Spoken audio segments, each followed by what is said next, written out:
Wow, I just shot down a duck by saying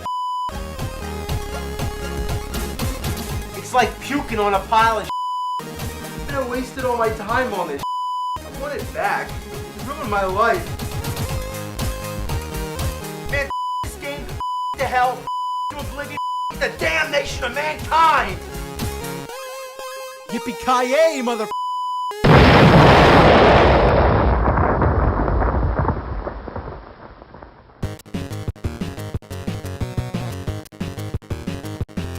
The Magnavox Odyssey was released in 1972, making it the world's first home video game console. So when it comes to going back to the past, you can't go back much more than this. Look at this thing. Looks like a spaceship. What's the top for? The controllers are even stranger. You get a reset button and two knobs on the sides, one to move vertical and one to move horizontal, and then one more to do God knows what. But tell me, how are you supposed to hold these things? Or do you just put them on a table? The wires are bulky and not flexible at all. They're short too. If you're sitting on your couch, the wires don't reach. However, the wire that connects the console to the TV is long as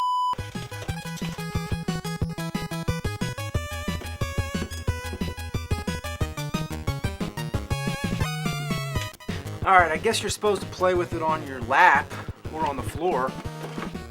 Alright, now we're ready to play some Odyssey. Oh, of course, I forgot one thing. We need a game. These are the games. Pretty elaborate, right? The titles are the best part. Like, what are some of the games you grew up with? Maybe Wrecking Crew on the NES, or Afterburner on the Sega Master System, or how about Game Number 1 on the Odyssey?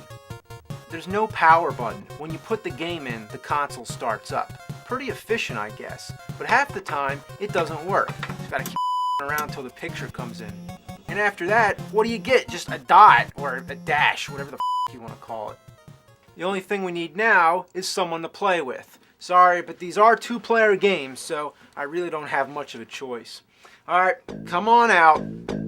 This is the Nerdy Turd. I cloned him for my own. Alright, Nerdy Turd. You ready to play some Odyssey? Bet your ass you are.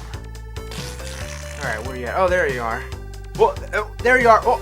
Whoa! Whoa! Whoa! Woo! Let's play hide and seek, alright? I won't look, okay? Hide somewhere. Alright, you ready? Okay. Alright, are you here? Oh, I was close. What are you doing? Oh, I get it. It's like taking a Let me try it. Oh! Let's both do it. Like, go with me. So it's like the getting thinner as it comes out. Oh, it broke off.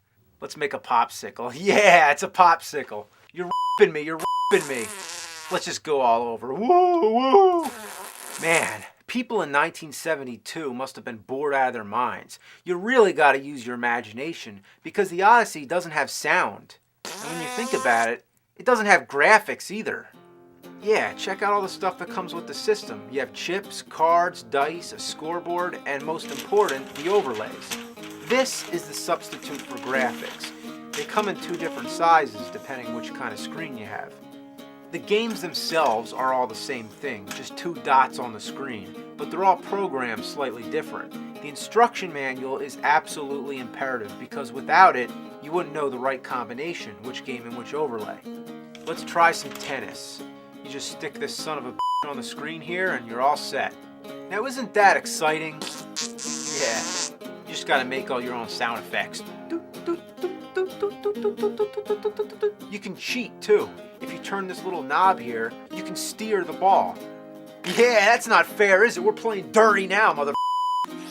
When in a tennis game would the ball ever fly around somebody? It's surreal because you can move wherever you want. It's not like you have to stay on your side of the net. So the players have to keep their own rules and their own score. That's right, the game doesn't even keep score. It's a free-for-all. Now let's try the skiing game. All you do is move the light through the slopes. And with these controllers, it's harder than it looks.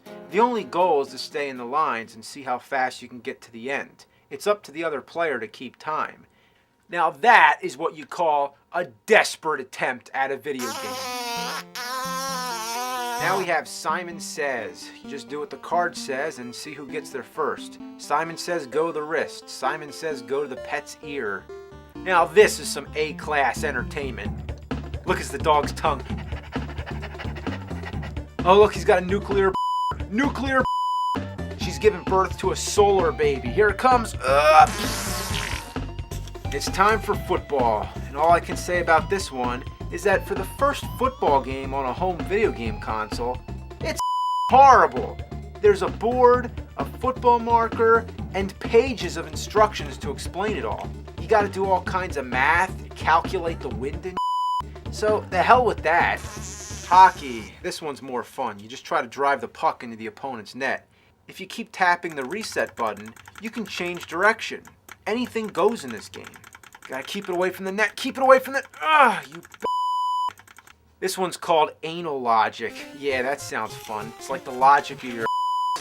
It's supposed to take place in outer space. You each start on your own planet. I guess maybe Uranus and my...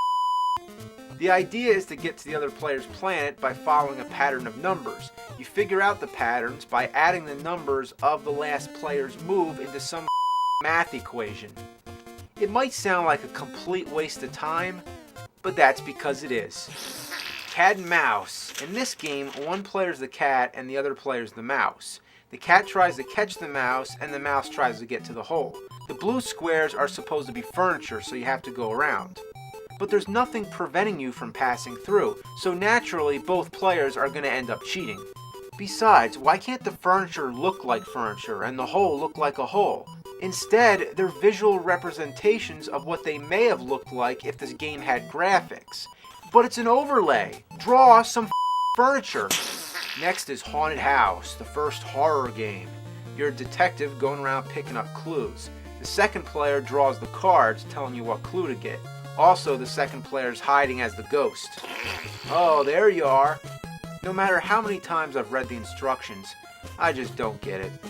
Submarine. Player 2 has to follow a squiggly line and dodge torpedoes fired by player 1. But the torpedo never seems to go in the direction that it should. And whether or not player 1 is supposed to move, I can't even say. It's just, yeah. States. Okay, this one's just a name that state game.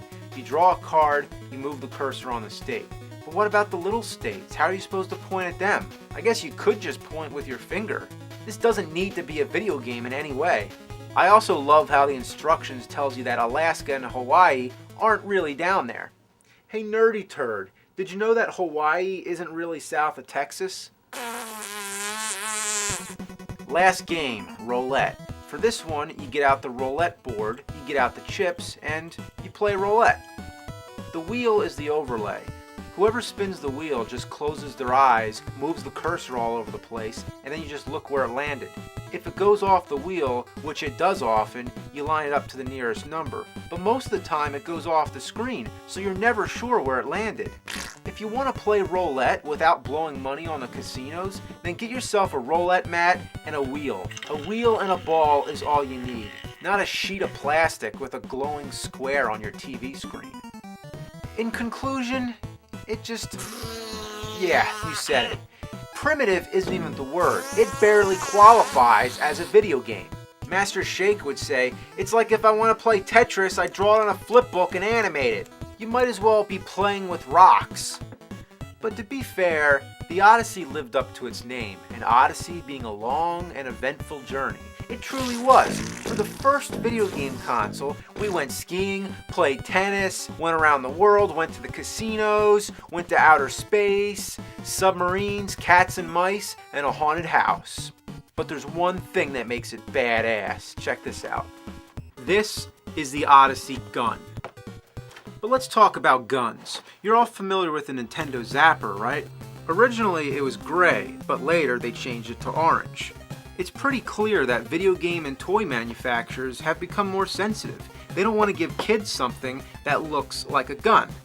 Remember Megatron? He transformed into a gun, but later they gave that orange tip at the end, and then he didn't even change into a gun at all.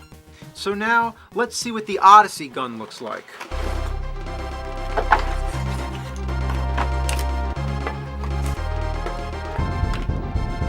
Well, the Odyssey doesn't around. I mean, this is what you call a gun. I mean, look at it. It's a gun. It's a rifle. I mean, they could never get away with this nowadays. You could never, ever... It just blows my mind that there could exist a video game console that has a gun like this. Let's try it out.